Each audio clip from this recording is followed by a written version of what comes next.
Ano usually yung ginagawa bago kainin ang KitKat? Wow, may nagpadala sa atin ng chocolate. Ito, KitKat. Nakalagay dyan, celebration.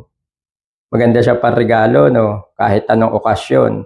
Ngayong araw na to is Mother's Day. Siguro kaya tayo pinadala na, no? Pero bago natin buksan to, trivia muna tayo. Anong company una-una ang gumawa ng KitKat? Of course, ayan, nakasulat na. Oh.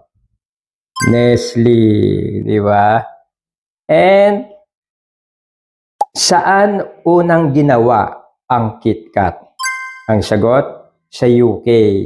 So, sa United Kingdom pala, ano? Unang ginawa ang KitKat. And then, bakit celebration? Kasi ang famous slogan ng KitKat is, have a break. Have a KitKat.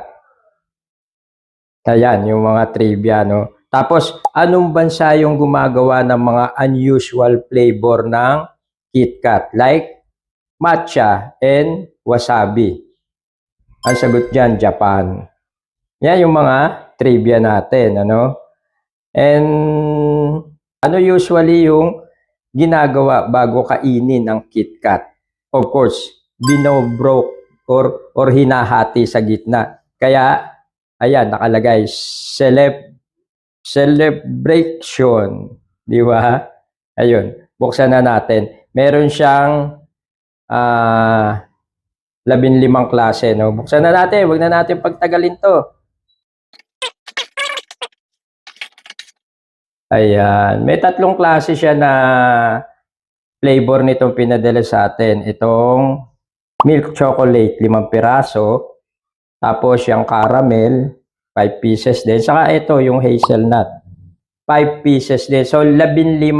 Ang laman nitong karton na to, 15. Maganda siya pang regalo. Christmas, pwede rin. Birthday, any occasion, pwede siyang pang regalo.